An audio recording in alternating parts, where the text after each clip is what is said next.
Yes, I'm going to say it again. I'm going to say it again. I mean, there are a number of agents in this office who have had better first quarters than they've had entire years. I'm one of them. I've never been busier since last summer. I've never been busier.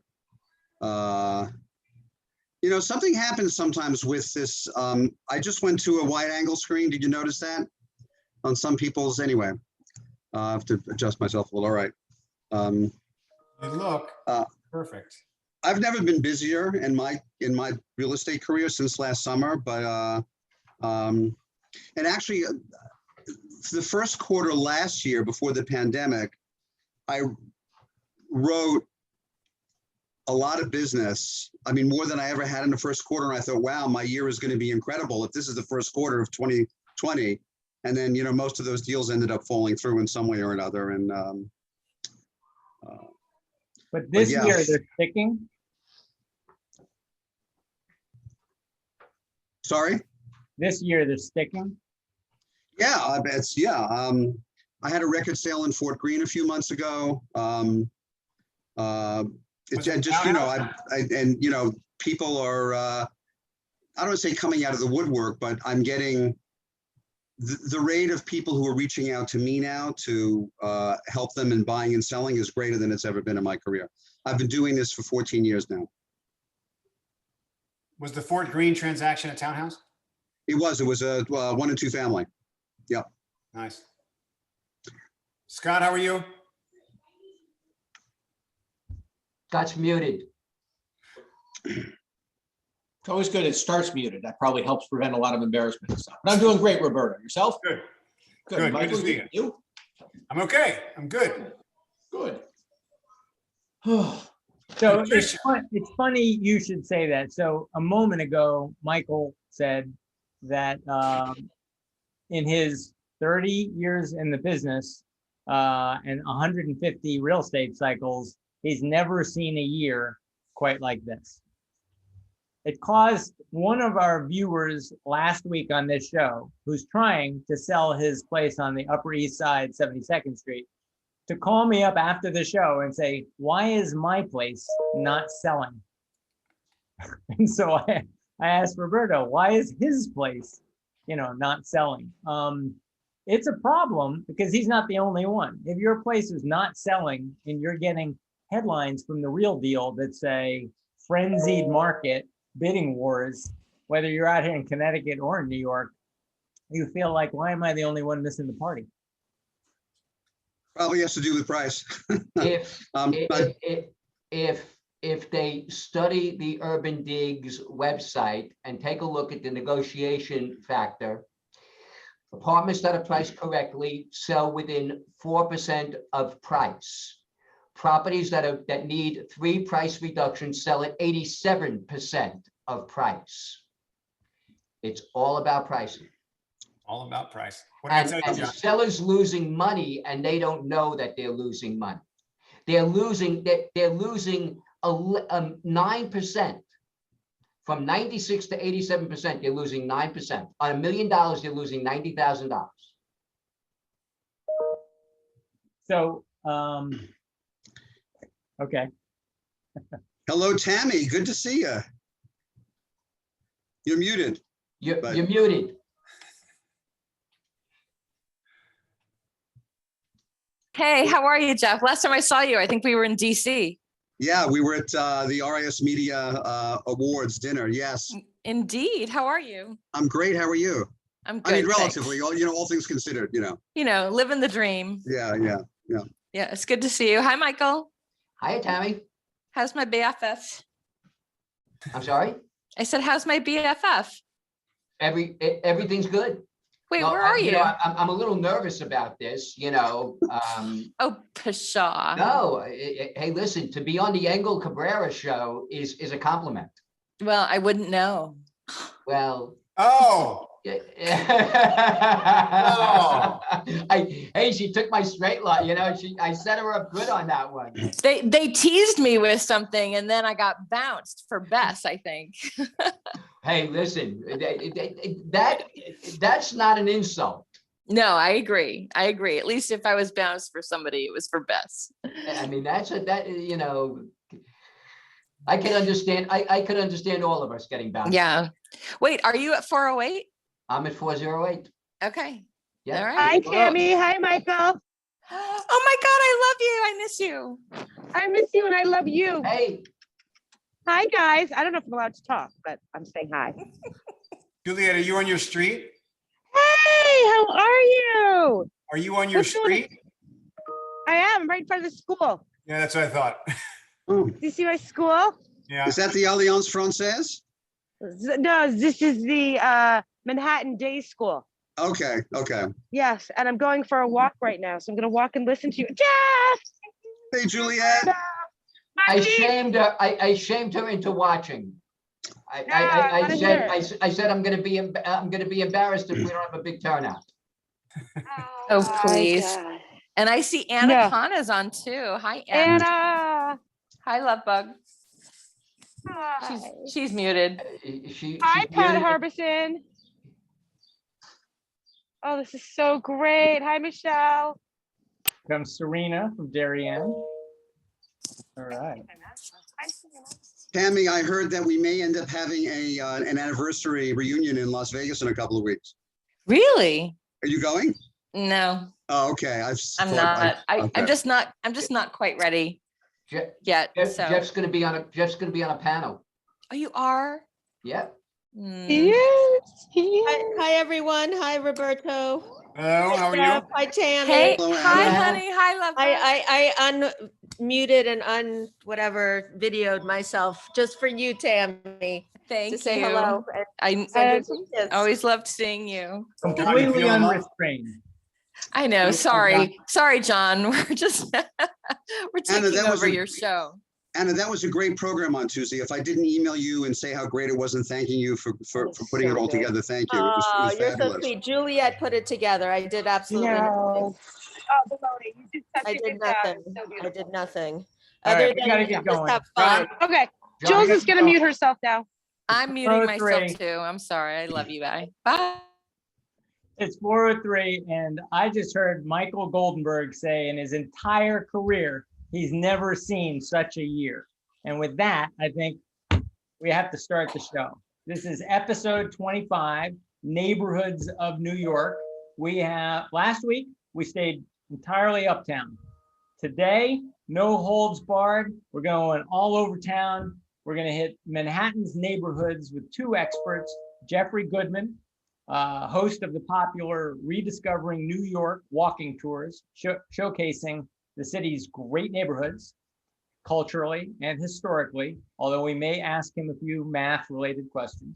And since we're realtors and we care about the implication on real estate values, we'll be relying on Michael Goldenberg out of Columbus Avenue to break down the numbers district by district. So with that, I'm going to turn it over to Roberto, and you can begin the New York tour. Well, thank you guys so much for being here. So Michael, you had proposed a structure. Let's just start with that. Okay. Okay, so, Jeff's going to talk a little bit about the history of how this island got formed. I want to talk about a little bit more about today. And because I am most knowledgeable about the West Side, and I know a fair amount about the East Side, and I live downtown, I'm going to use the West Side, though, as an example. Neighborhoods grow because of anchors. The 90s on the Upper West Side got good last. Okay, now it moved up from the 60s from Lincoln Center, and it moved down from Columbia University. So actually the hundreds got better, okay, west of Broadway before the 90s got better. Now that doesn't make a lot of sense if you think about it. You would think that the hundreds would have been the last to get better because it was the most furthest north. But because Columbia University was the northernmost anchor, when you look at the Upper East Side, though, the 90s got best last. The hundreds took years because there was no northernmost anchor on the Upper East Side. There was Mount Sinai Hospital, but that was on Fifth Avenue. And that was the extent of it. North of 96th Street, you had a lot of city housing. You had East Harlem. East Harlem was the last part of Harlem to improve. So you need anchors in terms of a neighborhood developing. Okay. The other thing you need is you need infrastructure. People need services, and people need what they need in order to live there. This is why, and we'll discuss it a little bit later when we get into the numbers, but this is why Murray Hill, okay, is not a 3-bedroom market. Okay, this is why Murray Hill is a studio and a 1-bedroom market, because the people who live in Murray Hill are younger people who want to be close to work. Okay, who don't cook. There are very few supermarkets. Okay, and it is, and that's what that neighborhood is geared to. So you need anchors, you need infrastructure. And that is really the formation of a neighborhood. Okay, that's why you had in the Village, you had NYU, you had Union Square, you had Union Square. And that's really the formation of neighborhoods in this city. So Jeff, why don't you start with long before? Well, I want to Before add, there was a neighborhood. before there was a neighborhood. All right. Well, first I want to say, Michael, I wholeheartedly agree with you. And one of the anchors that's important to have is transportation, and good transportation, not just the bus, but the subway. In fact, if you look at how neighborhoods got developed, it was frequently after public transportation and relatively convenient and quick public transportation access the areas. That's the story of so many places, from East New York, where my great-grandparents moved in the first decade of the last century when they opened up the BMT and there were still farms out there and they started developing it, to the Grand Concourse that was built when the Jerome Avenue subway, now the 4 train, was built up there, to the Upper West Side, which the Upper West Side along Broadway really got built up a lot after the opening of the Interborough Rapid Transit. And that actually was different from, there was an L train on 9th Avenue. And so there was a lot of development in Central Park West and Columbus up till Amsterdam. But a lot of the residential development from Amsterdam to the river didn't take place until after the subway. So the subway was a really important part of that. Really briefly, we all know that New Amsterdam was founded by the Dutch. And there were actually 2 cities in now what we have New York, really. There was New Amsterdam and also Brooklyn. And both cities grew, especially after the Erie Canal was opened, and New York became an incredible transportation hub in the 1820s. That's, by the way, what made us the Empire State. And as population boomed and immigrants came in, what's called the line of settlement to Manhattan ended up going farther north and north. And so what you also had was you had moderate income housing and decent housing. And then as more immigrants came in, the people got richer, and people with more money slowly moved north. So for example, where around the Bowery and 3rd and 4th Street, that was considered, ritzy housing back in the 1830s. And then when that got crowded and that changed, then Gramercy started to develop as the nicer area, and then the really nice housing kept moving uptown, and that's just a function of history on this island for like 200 years. Jeff, I don't want to put you on the spot, but you just mentioned Gramercy. What's the only private park in New York? Well, it's Gramercy Park. Well, at least in Manhattan, there actually used to be 2, Michael. One of them was Gramercy. The other one, which predates Gramercy, was the old Hudson Square, which became known as St. John's Park, which is where the Lincoln Tunnel exit roads are now.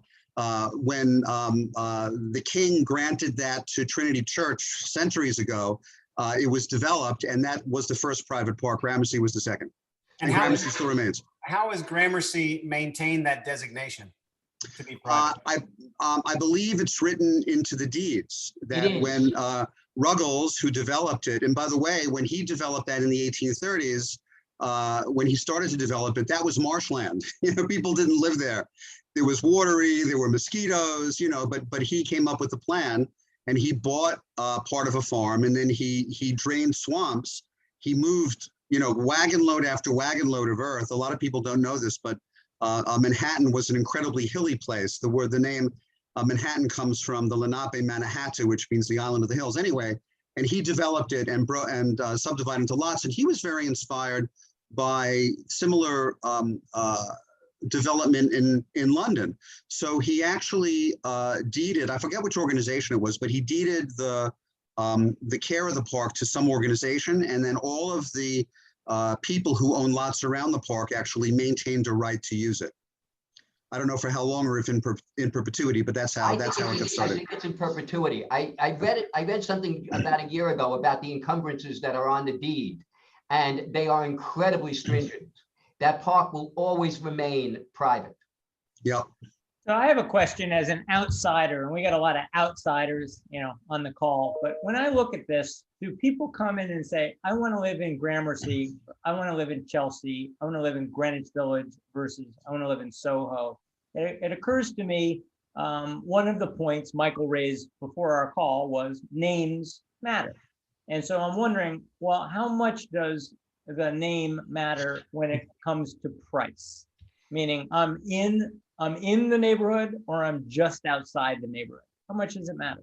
That's a great, John, that is a great question, because if you would have asked me that question 30 years ago, okay, I would have told you that people had a specific desire to live in a specific area. People who wanted to live in the village would not look elsewhere. Okay, people who wanted to live on the Upper East Side didn't think the Upper West Side was safe. Today, it's become a little bit different. The flavors of the neighborhoods have merged a little bit more. When I say that the names of neighborhoods matter, there was a time when there was a flower district in the city, okay? And the flower district was approximately, and Jeff will correct me because he'll tell you what the real boundaries are.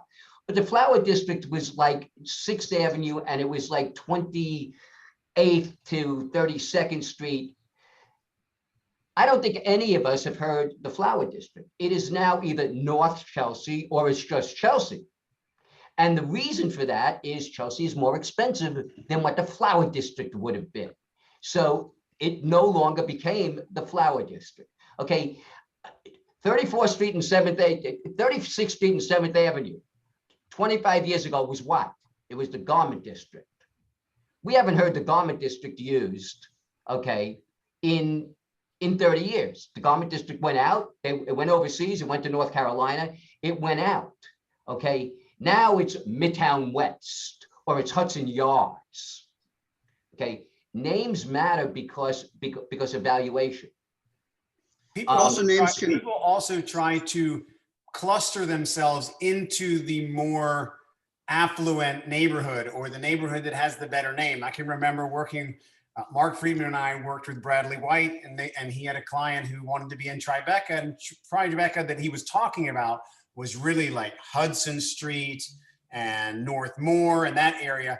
And he was showing him something that was closer over to Broadway, closer to Chinatown. And Bradley said, no, that's Tribeca Stan.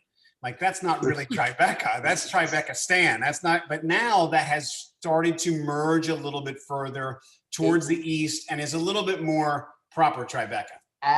Absolutely, just like SoHo, Is it okay, moved west. Van Dam Street was never SoHo. Van Dam Street is now SoHo. Yeah. Is it? Well, Michael, I'm the- sorry to have to correct you on this, but now that evolving neighborhood of West Soho is now called the new Hudson Square. In fact, I'm having an event in 13 days, a virtual tour online with Joyce Gold of that exact neighborhood. And that, again, that's very, Jeff, that's very interesting because Hudson Square has become a destination. So now it has that new name, like Nolita, north of Little Italy. So what I hear is the Lower East Side. If it's structure, infrastructure, or is it name, the Lower East Side needs a better marketing department because these other places are getting their marketing departments organized, and they're like, oh no, we're not the garment district anymore. We're Hudson Yards. The Lower East Side needs some of that. Well, you know, it may have, but I got to disagree. Sorry, esteemed colleagues. But the Lower East Side has such a cachet now. I don't know that I can afford to live on the Lower East Side and buy the place that I want. But, you know, one thing I was going to bring up about neighborhood naming, you know, it can work in the other direction too. Do you all remember when Hell's Kitchen became Clinton? No. Does anyone, do real estate salespeople use the name Clinton anymore? I haven't heard the name Clinton in years. I mean, maybe it is on some sites, but, you know, people like Hell's Kitchen. Hell's Kitchen is happening. It's you know, it's cool. There are new developments there. So, you know, and neighborhood monikers can go in both directions. But one thing also that's happened, you know, I used to live in a place that's called East Harlem, according to Street Easy now, it's Central Harlem. The line changed. 24th, 25th, and 26th Street used to be Kips Bay. What are they now? They're part of Gramercy. So yes, the real estate industry and the media properties who serve us or who help promote our business, they will also blur lines to get cachet into certain parts of neighborhoods. Gramercy is definitely a neighborhood where people are trying to grasp onto that Gramercy, because Gramercy, in my opinion, is really, it's very tiny. And then you start getting over towards, you know, far Second Avenue, it says Gramercy. It's like, no, that's not Gramercy. Absolutely, and they're trying to rely. They're trying to rely on the value of Gramercy. 100%. You know, to bring the value up where they are, but interesting, Jeff. Also, there are certain areas that people have fought new names. South Harlem, they wanted to call that SoHo. And the old time Harlem residents really got up in arms. And so did some of the community groups. They weren't South Harlem. They were part of Harlem. They didn't want that moniker because they were there for too long and they didn't need SoHo to bring value to their neighborhood. They had value in their neighborhood. So can I show a picture for a second? I want to actually illustrate something that we've been talking about. This will be really interesting. Share screen, host disabled participant screen sharing. Okay, I was gonna. But you're a host, so. Oh. Right, there you go. All right, thanks. Cool. All right. Can you see that? Yep. Okay, that's 20th Street at about 2nd Avenue. Looking east, that big fuel tank that you see, that's now the southwest corner of Peter Cooper Village. This now on maps is considered Gramercy. Back then it wasn't Gramercy. So to Roberto's point, lines change and people, you know, want to have that cachet. Although the iron grill work on some of those houses around the doors is really nice, but I don't know that it would have commanded the kind of money that Gramercy Park would have, even in the 30s. So let's talk a little bit about the style of living. So people started to move north to get to live differently, and what style? Like, talk to me about that a little bit. Well, people like to live where, you know, people with money like to live where people with money live. It a little bit less so now, but you know, when you know, putting on the Ritz and people really wanted to be amongst their class, and as neighborhoods changed and evolved, people moved further north. You know, it happened. You know, you hear about the Rockefellers who lived in the 50s. You know, Rockefeller lived in the 50s, and then all of a sudden there were mansions being built in the 70s in Fifth Avenue, and then people left and moved up there. And so, you know, people, and another thing too was space. As people became richer and could afford larger homes, you know, you couldn't have the same size home on 4th Street where the New York Merchants Museum is now, where the Treadwells lived, as you could on a mansion on 54th Street where Rockefeller lived. And then, you know, as big as that house was, could it have been as big as the Carnegie Mansion? I don't know that it would have been as big as the Carnegie Mansion, you know. So people people with a lot of money want to not just have more space, but they want to be known, and it becomes also an expression of who they are to aspire to bigger and better and to nicer places. And of course, you also have the park, which was a very big part of of why Fifth Avenue developed the way it did, because of Central Park and Central Park West too. So let's talk about, so Michael, you wanted to talk about zoning. Let's talk So- about how that's had some influence. Okay, so as an example of zoning, for those of you who work downtown, you are specifically in SoHo, you're familiar with the AIR, the artist in residence, okay? And the largest problem with getting, and there was a desire to get rid of artists in residence because the specific SoHo area basically was not designed, it became an area for artists. What happened were starving artists could not afford to live in Manhattan. And there were a lot of buildings that were falling apart in SoHo. And the starving artists moved in and they used sweat equity, okay, to really build the buildings. I believe it was in the early 1960s. There was a fire in one of the buildings. The fire department believed that it was a vacant building because there wasn't supposed to be anybody living there. And there were, I think, 19 people who were killed in the fire because the fire department responded slowly. They thought it was a vacant building. They didn't respond slowly, thinking that there were people in the building. These were squatters, in effect. They weren't supposed to be there. Okay, so this is not about, the fire department doing anything wrong. They didn't do anything wrong.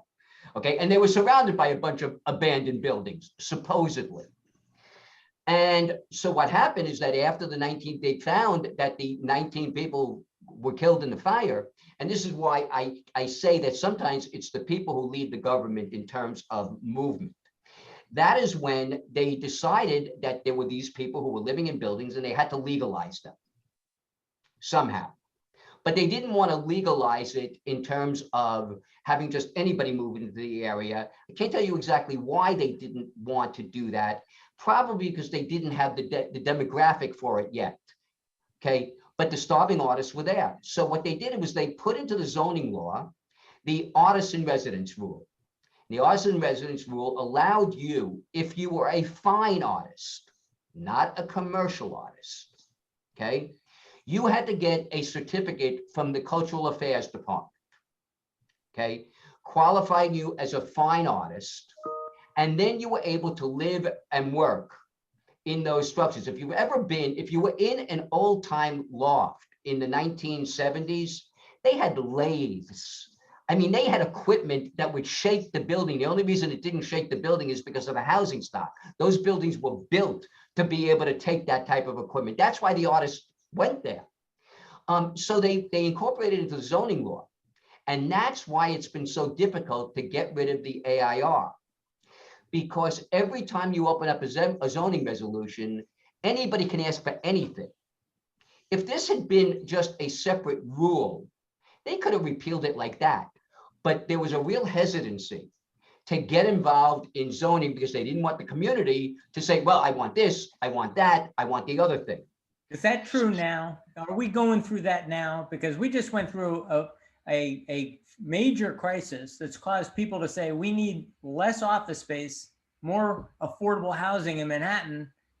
Are we going to go through that again?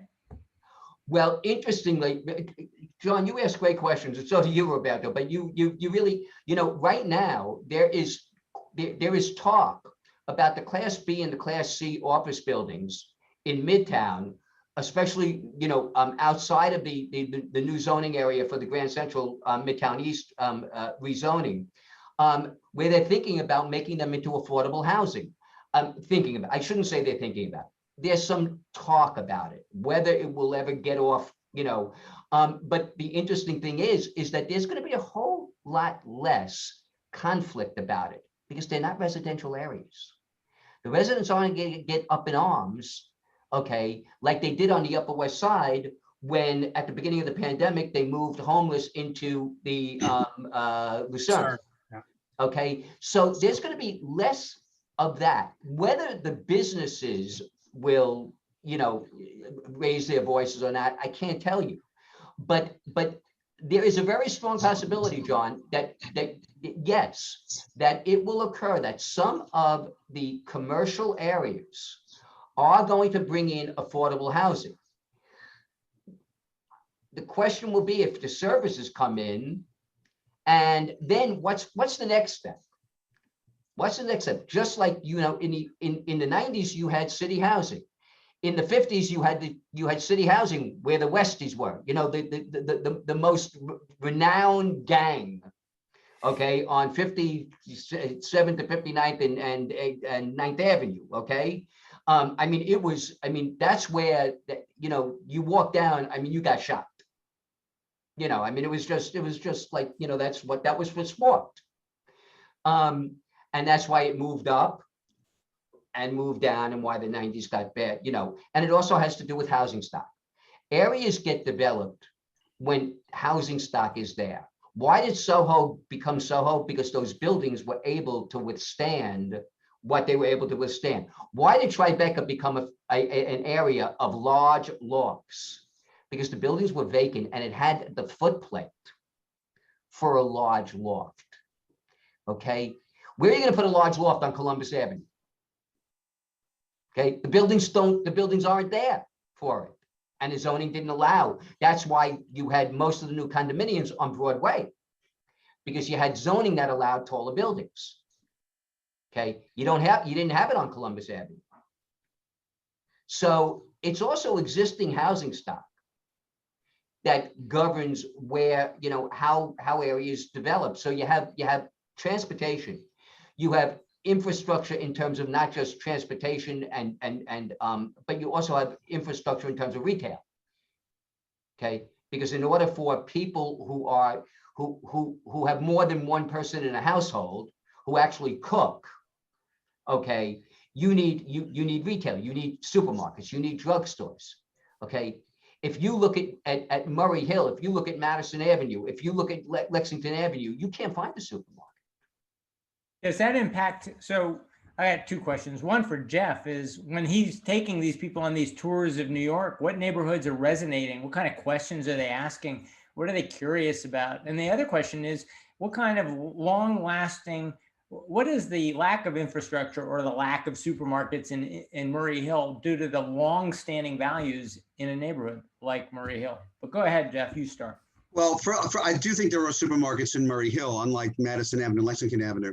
But, it's interesting, John, when I tell most people that I host walking tours, people think they're for real estate. They're actually not. My walking tours, I don't give them, I host them. The marketing model actually is like Mutual of Omaha's Wild Kingdom. I'm Mutual of Omaha, and Joyce Gold is my Marlon Perkins. The insurance guys didn't trap the cheetahs, Marlon did. That's the same thing with me. And most of the people who come on my tours are actually not looking for real estate. They're just New Yorkers who love the city. And, that's something that I've done. I've built up my brand connecting. I just don't help people buy and sell real estate in New York's great neighborhoods. I connect people to the great things about New York neighborhoods. And that's how, I brand myself. So I actually get very little, sorry to disappoint you with the question, but I get very few people who actually come on a tour looking for that neighborhood. And it takes me like 4 or 5 years to cycle through. So if someone waits for one of my tours to get a tour of a neighborhood, they're going to be waiting a long time to do it. But I do it privately, of course. If someone is interested in neighborhood, we look at real estate like any agent would do. And I have a little extra flair that I can tell them something about the neighborhood as we're looking around. But you know something, John, about services, for example, like the financial district had no services in the sense of supermarkets and things like that. And it was fresh direct delivery, which allowed that to actually plant a seed and become what it was. And there's so much delivery now that it's not as essential to have a supermarket right there, but you still need your convenience stores and your bodegas and things like that, because sometimes you just need to run out and just grab something. And Roberto, you're absolutely right. That is why that's why those areas, okay, there's been a melding. That's why they have become more acceptable, okay, because of whether it's Fresh Direct, whether it's Amazon, all of those things that weren't there 15 years ago. And my esteemed colleague, Jeff, I'm going to disagree with you. If you take a look at 32nd to 40th Street, okay, from 3rd Avenue to 5th Avenue, find me a supermarket. You might find me one. Okay? So, and find me a dry cleaner. Okay? So, and that's, and those, And that's, that's why you have young people who walk up to work and they drop their dry cleaning, okay, as they go along, because in their neighborhood, there isn't that dry cleaning. Okay. So, I live downtown. I live on 14th Street between 7th and 8th Avenue. On one corner, there's a Dwayne Reed or Walgreens, excuse me. On the other corner, there's a CVS. Okay. I have 4 Starbucks within spitting distance. Okay. I have 4 dry cleaners within spitting distance. Okay. I have the 7th Avenue subway and the 8th Avenue subway. Okay. On my corners. Okay. I have the 14th Street crosstown bus. Now that they don't allow car traffic on 14th Street, now it is one of the fastest bus routes. Prior to that, it was the slowest bus route in New York City. That's part of the reason, along with the fact that the meatpacking district had the infrastructure and the meatpackers were moving out, but because it had some built-in infrastructure. Can I just make an observation? Last week, nobody said the word supermarket for a whole hour. They talked about short ceilings and high ceilings, pre-war and post-war. And nobody, and now what I'm hearing, the most important driver of value is that you have 2 drugstores, 4 Starbucks, 2 subway stops, and a fast bus route. John, do you know why people live in John, do you know why people live in Manhattan? No, not anymore. There's only one word. There's only, and I'm going to prove it to you. I'm going to prove to you that I am correct. People live in Manhattan because of convenience. Okay? That's what I'm learning. Convenience went out at the beginning of the pandemic. It removed the reason for people to say, I want to live in Manhattan. When I talk about convenience, John, we don't stop you from coming in to go to the theater. Okay, you're allowed to come in. Okay, but it's going to take you an hour to get home. It's going to take me 15 minutes to walk home. Okay, who in their right mind would pay $2,000 a square foot to live in a 1,000 square foot space? I mean, who? The person who works from 6 a.m. till 7 at night, who wants to roll out of bed. It's convenience. People will tell you that they live here for culture. They live here for restaurants. No, nobody says that people from New Jersey and Connecticut can't come into the restaurants in New York. No, it's because of the convenience of the culture, because of the convenience of the restaurants, because of the convenience of Central Park, the largest backyard in the country, in the world. Okay, it's not, so that's why I don't talk about 10-foot ceilings. Okay, I talk about what and the biggest word lately in housing, lifestyle. Okay, people don't even want to walk to the gym anymore. The gym's got to be in the place. Forget about, it can't be down the block. I remember when I was brokering, people wanted a garage in their building. I said, there's a garage around the block. They said, no, sorry. It's got to be in the building. I wanted to ask about that. Nobody said the word parking yet at all. And I would no sooner try and park in your neighborhood than, let's forget about it. I'm definitely going downtown. I'm taking the train. But if you don't I need want to your go car to here. Roberto's neighborhood, there's probably some parking. You Jeff. don't really need I have parking, but I usually take a cab to my parking because I don't ever use my car. I use my car to get out of the city or if I got to move something around, but that's about it. Because that's the other thing is you can go downtown, you can have 5 drinks and you could just get in a cab and go home. You have Forget about a cab. It's an Uber. Yeah. You don't have to go out and raise your hand for that yellow thing anymore. You just hit the app but parking, very interesting again, John. Most of the outdoor parking lots, if not all, I think there might still be 1 or 2 in the city. But most of them, for a couple of reasons, were all developed. There were two things that were developed in the city: firehouses that they had closed and parking garages. What do firehouses and parking garages have in common? A curb cut. There are no curb cuts allowed in New York any longer. You may not put in a new curb cut. as far as I know. I might be wrong, but I don't believe I am. No, you can put, you actually can put a curb cut in. You can't put more than one curb cut. If you have a house and that doesn't have a garage and you can get a carport, the building department. Can you do it though can you do it for multi housing? Can you do it for an apartment building? Well, but if there's no garage already in the building, then why would you, I don't think you could put a carport in an apartment building. Right, no. So, but those were developed because first of all, the plot of land was there. Okay. There was nothing on it to demolish. Okay. So it gave you the ability to build.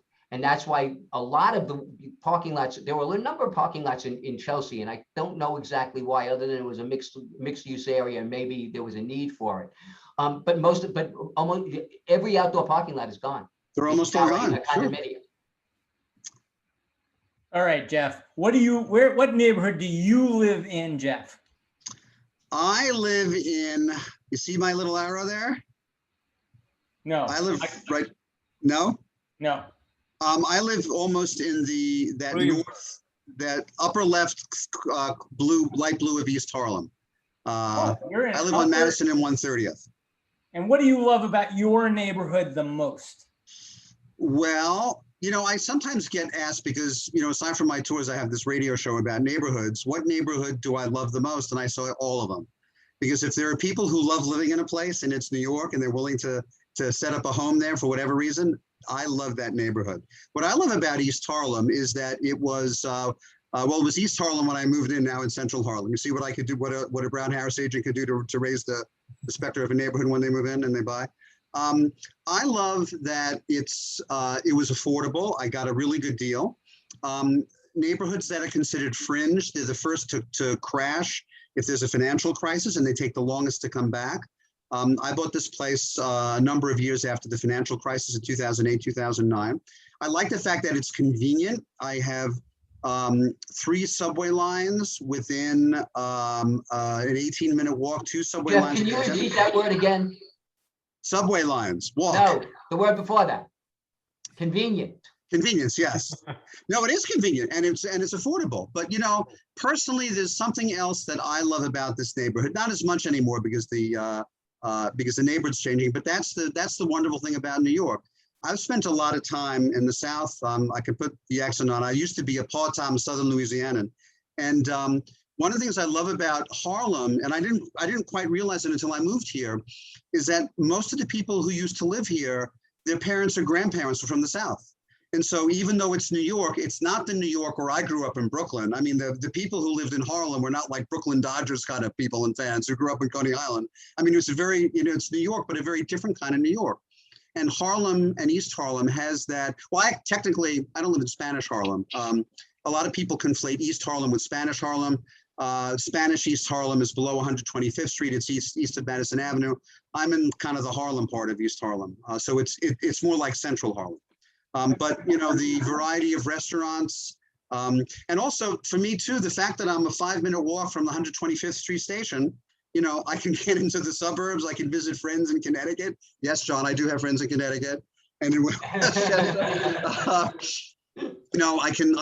I can be in Cold Spring in an hour and 10 minutes, and just walk. Literally, it's like taking the subway for me. And that's very different from a friend I have who lives in the Upper West Side, who doesn't have the same access to, north of the city. But that's just one of the things I like about where I live. Convenience, Michael. Yes, it's convenience to things that I say I want to be conveniently close to. But it's also close enough where it takes me a half an hour. It takes me less time to take the subway to get to our office on the Upper West Side than it did when I lived in the East Village. That took 45 minutes. So this is interesting. We have the neighborhoods on the screen. You live in the East Harlem. Roberto lives on the Upper West Side, and Michael lives down in the Village. So let's play the game. We'll go through the neighborhoods, and I just want you to each of you 3 say the one word that comes to mind first. We've been doing this for the last several weeks, this word association. So when I say Upper West Side, what do you say, Jeff? Classiness. Michael? Convenient or transportation. How about you, Roberto? Home. This is All right, so what do you say when I give you the East Village? Fun, Mike? fun, fun. I used to live there. Fun, fun, fun. Young, Beatnik. Beatnik and fun. All right. young, How about Tribeca, Michael? Family. To me, it's a profound neighborhood, Tribeca. Profound. Oh, I need more words. It's old and substantial. It has a ton of history. I mean, this is more than a word, but Tribeca actually was the neighborhood we know even before SoHo was. So, you know, what a lot of people like in SoHo started in Tribeca because it was in the lower part of the city. I adore Tribeca. Adoration, how's that? Adoration. Somebody in the chat room just said unique, which I think is a very good word for it. I like profound. That's pretty good. Roberto, you get to weigh in on Tribeca. I would just say celebrity, and only because a lot of them kind of go there to disappear. Got it. All right. All right, Roberto, you get to pick the next three. Go ahead. It's a subset here. I want to say Sutton Place. Ooh. Michael? Stuffy. Exclusive. Stuffy and exclusive. Man, they can't shake it. Go ahead, Roberto. I would say remote on that. It's just so Very good. Very good, Roberto. Absolutely. Chinatown. Incredibly colorful. Winding streets. Diverse. Food. Come on, somebody say food, please. That was too easy, John. Food. So I mean, go ahead, Roberto. I love this. Here, this is an offset. Brooklyn. Well, come on, Roberto. That's not a neighborhood. That's a bloody borough. It's 64 I know, square miles. I mean, but you know, do you remember in Seinfeld when he was like Kramer? They just had to go to the east side, and he was like, Jerry, that's all the way up on the Upper East Side. You know, now it's like that's all the way over in Brooklyn. It's the same thing. So what does that Brooklyn? What would you have said about Brooklyn in 2000? And what do you say about it now? A 4-letter word, the same for both times. Real. I'm a native Brooklynite, so. It's not the same Brooklyn of like Welcome Back, Kotter. No. No. Now I would say expensive. In 2000, I would say what? I would say inconvenient, just because you cannot maneuver around there too easily. Like you can. That's ridiculous. I mean, depends where in Brooklyn you are. You have to either take an Uber or something. You can't walk, or you can't jump in the subway to go from one part to another part very easily. It's just not set up that way.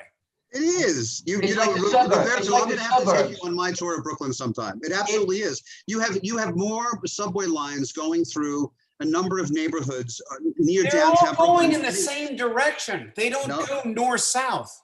They do. Well, then they don't do a good, as John would say, they don't do a good enough job of marketing it. Exactly. Oh no, I think the Brooklyn marketing department is working overtime. Oh, absolutely. You're absolutely correct. Not under transportation though. Well, also, Roberto, it depends where in Brooklyn you are. Like if you want to go from and take public transportation and go from Canarsie to Sunset Park, yeah, it's going to be. Where? It's going to be. But you know, to most of the places that I go in Brooklyn for my business or my life, it's, you know, pretty. It's like a hub and spoke, you know, more so than Manhattan. Because you've decided, I can work with this client because he wants to be right on this subway line and it's convenient. If they wanted to be in a different location, you'd be referring that to somebody else because it's inconvenient. Actually, but only I work in 2/3 of the borough. So the third of the borough. Why not the other third? Because I actually don't have the expertise to and the detailed knowledge to work in some of those places, and a good part of the agents are not REDNY agents, and they either don't co-broke readily, it's not on the RLS, or the commissions are really low. You know, it's the same thing in Queens. I work, to take another New Orleans phrase, in Queens, I work in the sliver by the river, the 4 neighborhoods from Hunters Point, Long Island City, Steinway, Ditmars, you know, Astoria. The reason I don't work west of that is because, east of that is because it's Long Island and Queens MLS. They don't pay a lot of commission, and it's like pulling teeth to get them to agree to it. So it's for those reasons that I don't work in the southern third of the borough, even though I grew up there. But I work in most of it.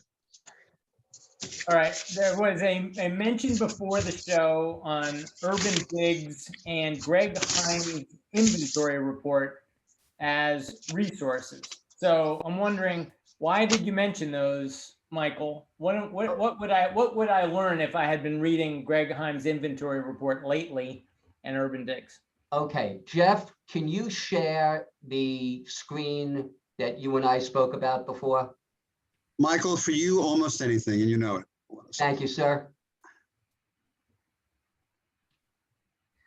So Greg Hines' inventory report is the beginning of it is about all of Manhattan. I suggest that you don't even look at that. And the reason I suggest that you don't look at that is because of the beginning parts of our discussion. Manhattan is made up of very many neighborhoods, and each neighborhood is very different. And the inventory in each neighborhood is very different. And the absorption rate in each neighborhood is very different. And what's going on is very different. And so is the size of apartments. This is the Upper West Side. And the reason that I'm using the Upper West Side is that I'm most familiar with it. But there's another reason why I'm using it. Because everybody thought that everybody ran away from New York. And everybody believes, well, not today necessarily, but people believe that Manhattan is still possibly a buyer's market. And in certain sections of Manhattan, the numbers will tell you that it is a buyer's market. If you look at the number of listings, it also tells you, when you look at Greg's report about different areas, whether you are looking at Midtown East, whether you are looking at the Upper West Side, whether you're looking at the Upper East Side, it tells you what the housing stock in an area is. Okay.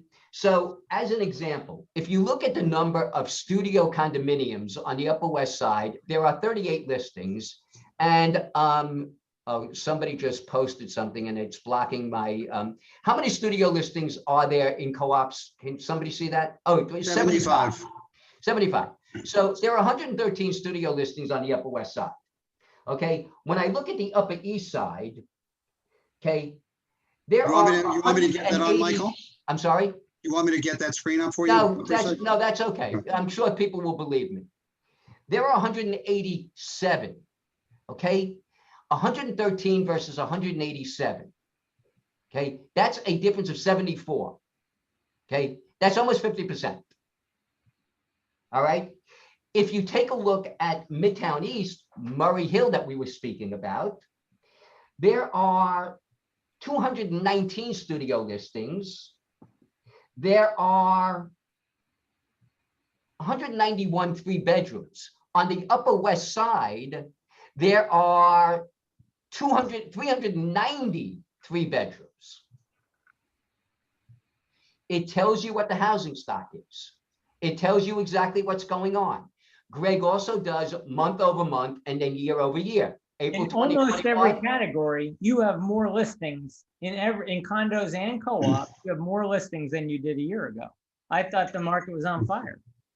But John, it's not only the number of listings, it's the rate at which that category of property is selling through over a 6-month average. Wait. John, in February or in January, you could have tripled that number. Okay. If you take a look, okay, Jeff, are you able to scroll that down so I can see the totals on cooperatives? Sure. Co-ops on the, yeah. It's almost unfair to compare it against April 2020. April 2020 couldn't have been considered a normal inventory. Absolutely. I mean, he just happened. I mean, what I'm saying is that a year from now, you will be able to look at this okay? And you will have a year over year and you will have a month over month. So it gives you good data to talk to your buyers and your sellers about. The month's supply is called the absorption rate. And just so that you know, basically from 0 to 6 months, absorption is a seller's market. 6 to 9 months is a balanced market. More than 9 months is a buyer's market. In every category other than 3 bedrooms, in terms of condos, okay, we are either in a seller's market or pretty much a balanced market. So that guy I was telling you about, just as an aside, so the guy I'm talking about who has a 3-bedroom apartment on the Upper East Side that's currently not selling and feels badly about it. The first inclination is it's mispriced. But when I study this report, I see that there's 9.5 months supply of co-ops. There's 15 months of supply of 3 bedrooms. That it's not his fault. He's competing with two. Wait, you're looking at the Upper West Side. The Upper East Side is worse. Okay? Oh, the Upper East Side for 3 bedrooms has a 14.8, okay, for condominiums, but a 15.2 for cooperatives. But John, you're saying 15.2 for cooperatives, but it has, okay, it has a total of 642. Wait a minute, that can't be. I just put the East Side figures Oh, up, I'm Michael. I'm sorry. Okay, so wait a second, leave that. Okay, so there are 242 condominium 3 bedrooms, okay, on the Upper East Side, and there are 400 co-ops, 3 bedrooms plus. On the Upper West Side, there are 167 3 bedrooms. There are 233 more 3-bedroom apartments listed on the Upper East Side than there is on the Upper West Side. Economics is a very simple thing. Economics is supply and demand. I have 400 choices. I have 167 choices on the Upper West Side. But what's also interesting is it's across East Side and West Side, co-ops and condos, all 4 are a buyer's market. And so he is quadruply screwed if you are desperate to move a 3-bedroom, 3+ bedroom apartment. But he's also, John, he's also in a condo. Right. That guy's in a condo. But the other thing is, you said these are factors that he can't control. Right. But the thing that he can control is where he prices. Exactly. He's also got another problem. He's also got another problem in that he's in a condo. There's new construction. I guarantee you that his building's amenities are not equal to new construction amenities. So he's in competition. Now, new construction is going to be a little bit more expensive. I'm not, probably, that's a given. But a building that was built 20 years ago, it can't compete in terms of what it is with a building that's built today. So especially he's got problem on top of problem on top of problem. Along with the fact that where is he on the Upper East Side? If he's east of 2nd Avenue, it's a lot different than being west of 3rd Avenue. All right, we're getting a little far afield from neighborhoods, but I did want to point out. No, actually, this is very relevant to neighborhoods, and I'll tell you why. This, as I say it, and this is just, anecdotal for me and other people, it's not based on numbers, but I think the numbers will bear this out. The submarkets that have been hit the worst in the pandemic, I call them the apartments that mostly would be bought by families with multiple age school children in high-rise Manhattan. That's the Upper East Side, the Upper West Side, Midtown East, and Midtown West. And to Michael's point about condominiums, in older condos, you also now have, and we've seen this several times on a roundtable. We had a panel on the Upper West Side that Anna hosted on Tuesday, and Greg Heim speaks once a month to us, are that condominiums now, new developments are giving all these concessions. So for example, I've had 10 listings in the last 6 months. The only one that I haven't sold yet is a 3-bed pre-war condominium on the Upper West Side that has an average inventory of 15.6 months. And this morning I had a conversation with my client, and I got new information yesterday on a Brown Harris call. And I said, look, there are all these developers who are giving these concessions. That's who you're competing with now. The people can buy condominiums with all these amenities, and you're priced at a rate that now is high compared to what we thought it would be. So now we had a price reduction. So Roberto is right. What your friend can change is he can change his asking price. Price ultimately overcomes all objections. Given whatever marketing you have, who the buyers are, what the neighborhood is like, what the amenities are and not in the building, price will overcome all objection. Everything has a price point.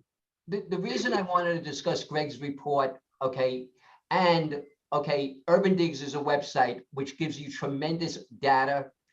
Also, in New York, analytics in resource, and I assume that in the Connecticut market, you have a ton of analytics on the MLS. Yes. So the way to get, I have a favorite saying: don't tell anybody anything, show them. Because they're not going to believe us anyway. But if you show them, and if you leave them with the documentation, and you let them study it themselves when they have the time, I can make numbers sing and dance. I can't make them lie. But I can talk to you about absolute numbers. I can talk to you about statistics. I can do that. But the numbers are the numbers. And when you take a look at a 15.6 month supply of inventory, and you take a look at a 4-month supply in studios, you understand what's going on in the marketplace. And that's the way you get sellers who really do want to sell. They don't want to reduce their price yet, but they really do want to sell, come to reality.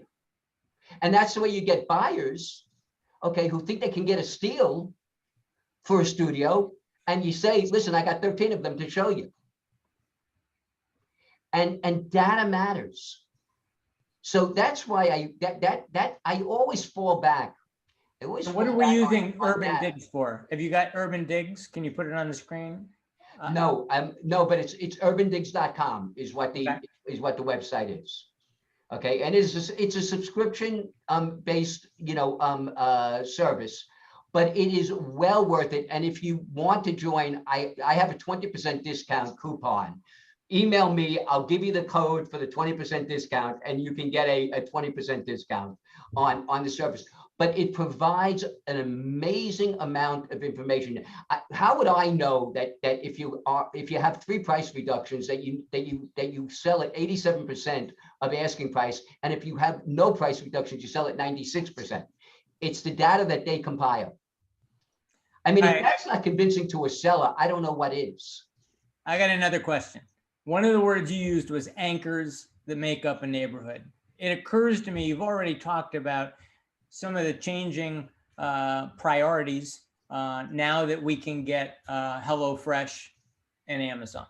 Can you talk about some of the anchors, the emerging anchors, that are things that are becoming important over the last 10, maybe 20 years that people are seeking? It occurs to me that the High Line is a new anchor. It's a 21st century anchor. People say, I want to be near the High Line. What else comes to mind from any of the 3 of you or anybody on the show here? What are the current anchors that people are asking for? I don't know that the High Line is necessarily an anchor for people to buy in that neighborhood. Most of the people who go to the High Line don't live in West Chelsea. I think it's a tourist it's a destination. I mean, it looks interesting. I got to tell you, I had a listing in a property adjacent to the High Line, and the window looked right out. And that was a big turnoff for people who came into the apartment to be a fishbowl that people could see into their home from a public street, even though it was pretty to look at. I think people want, mostly people want what they've wanted for generations. They want a place that enhances their lifestyle for convenience. They want to be able to go out to eat. They want to be able to go out to drink. They want to be able to have retail services that are convenient for them. People are willing to travel a little bit to culture and transportation to get to the theater, to go to music. But they want those 2 drugstores. John, you're very astute, because at the end of the day, the fact of the matter is there's an area in Brooklyn, Red Hook, and Red Hook is landlocked. And Red Hook was never, it could never really get off the stick. But because of the change in the way that people live, because of Fresh Direct, because of Amazon, because of all of those things, it is starting to grasp some life. I think that the anchors have changed in people's minds. I think that transportation remains an anchor. You need convenience to get around the city. Like Even Jeff said, after Uber? Even after Uber and well, electric the scooters? problem, the fact of the matter is that, you know, an Uber from the Upper East Side to the Upper West Side office is going to cost you $35. It's still You expensive. know, the subway is going to cost you, you know, $2.75. You know, so people like that, you know, like the idea of that, of being able to take public transportation. But yes, but yes, the fact is that you're correct. The fact is that the Lower East Side has been advantaged by those additional things. Absolutely, you no longer have to worry about the fact of getting a yellow cab that might not be coming down your block. You just hit the app and you get your Uber. So you are absolutely correct. Or But your I city think bike? that- I'm sorry? Or your city bike? Yeah, yes, yes. But transportation, but I think that lifestyle has become more of an anchor. What Jeff they want restaurants. They want lifestyle. Okay, they want the gym in the neighborhood. They want, you know, those things that make them that you know. There's a 3-letter word that I've learned. It's called fun. Fun's a good thing. You know, I spent, yeah, I'm going to be 68 in July. I spent my entire life working. I only knew a 4-letter word. It was called work. I've adopted a 3-letter word, fun. People like it. John, They look for it. John, you know, I would argue that the anchors are actually muting in intensity because of the convenience of everything. That's why Brooklyn is okay, because you don't have to necessarily be close to something in Manhattan. And I would say that actually the neighborhoods in some ways are losing a little bit of identity, each and every one of them, and they're blending in a little more because you can live anywhere. And that's what's creating many other neighborhoods. And that was what would put a little bit of downward pressure on price, just because new neighborhoods were cropping up. So the demand in each and every particular neighborhood started to slightly dilute. But just now, we just had in our meeting, is it just this month, there are more people now coming into Manhattan than are leaving from the past year. So when we had our show on Palm Beach, it was no doubt in anybody's mind that Palm Beach is it. And if you can't afford Palm Beach, you move to West Palm Beach. There's no doubt in anybody's mind. Palm Beach is it. So, but when I hear that the Upper East Side was it, and then it was the Upper West Side was it, and still is for a lot of people, but you guys all spoke in hushed tones about the Lower East Side and how expensive it is, in Brooklyn and how expensive it is. So it looks like the center of excitement has been moving around Manhattan for the last 50 years. Well, just something about Brooklyn, just to clarify, you know, Brooklyn's not like a neighborhood. Brooklyn is 64 square miles. It's not ubiquitous. It is as diverse and different in real estate prices and services and kinds of communities. Then, you know, so there's no Brooklyn. I mean, you know, when a lot of people think of Brooklyn, they think of downtown and brownstone Brooklyn. But a lot more people have been making homes and creating homes, you know, beyond the mile and a half from the East River and the Brooklyn Bridge. You know, so it's really not ubiquitous. Again, John, you hit a very good you hit a very good point. You know, we all know that there are only 3 things that matter in real estate: location, location, location. And about 15 years ago, I said to people, I said, the issue in Manhattan now is location, location, location is everywhere. That's why that's what has occurred. That's why the Lower East Side, which was, you know, called Alphabet City, okay, because you had Avenue A, B, C, and D, okay. Nobody wanted to live there. Well, now everybody wants to live there. You know, Chelsea was a live work area. Okay, it was a mixed use area. Okay, now it's a residential area. Okay, you know, and you can go from neighborhood to neighborhood to neighborhood, and location, location, location is now ubiquitous. It is all over the city, and each of the neighborhoods have a different flavor, and it brings, you know, it brings people to the area that they feel most comfortable in. You know, if you're single and hip, you know, you're going to be, you know, in Hell's Kitchen, okay, or you know, or on the Lower East Side. You know, if you're, you know, working for a law firm in Midtown and you're single, you know, you're going to be in Murray Hill. You know, and of course I'm generalizing. Whenever you generalize, you're going to be wrong. So I'm not saying that every single person that works at a law firm lives in Murray Hill, but you don't have, okay, people who are sending their kids to private school usually living in Murray Hill. The housing stock is not there. The convenience is not there. Okay. Somebody put into the chat room, the Upper East Side is 3 blocks more wide.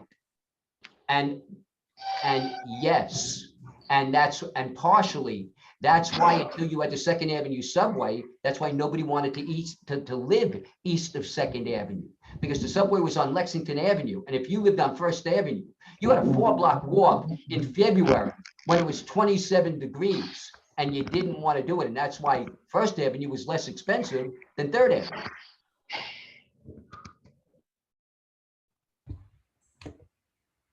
It's 5:06.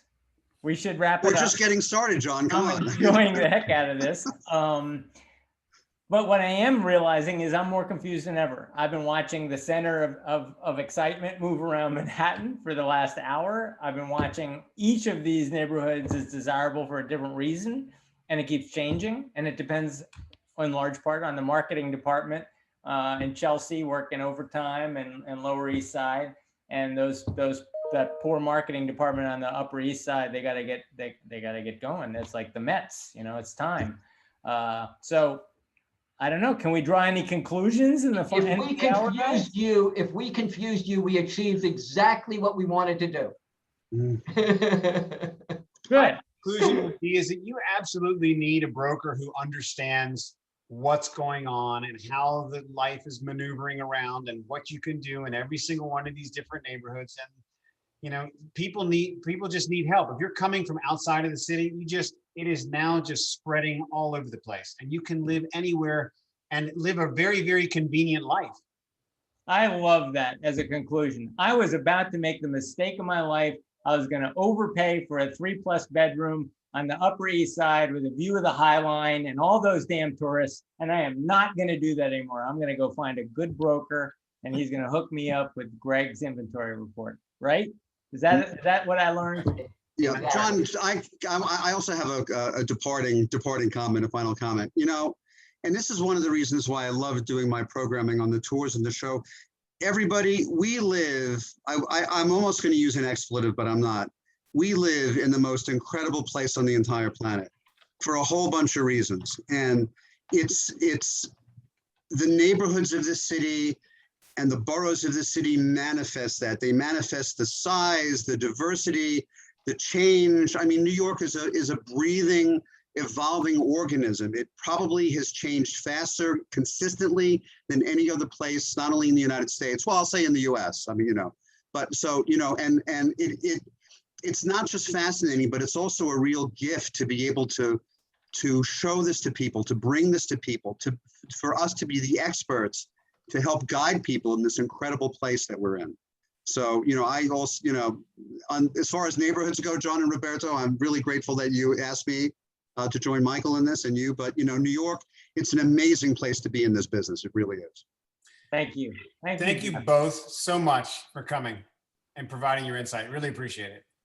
Thank And you. thank you all our viewers. I enjoy the heck out of the chat window and all the suggestions. We're definitely going to have to go look at Westchester next. So And don't forget the Bronx. We didn't talk about the Bronx, but that place you go through to get to Westchester? no, remember the Bronx is up, right?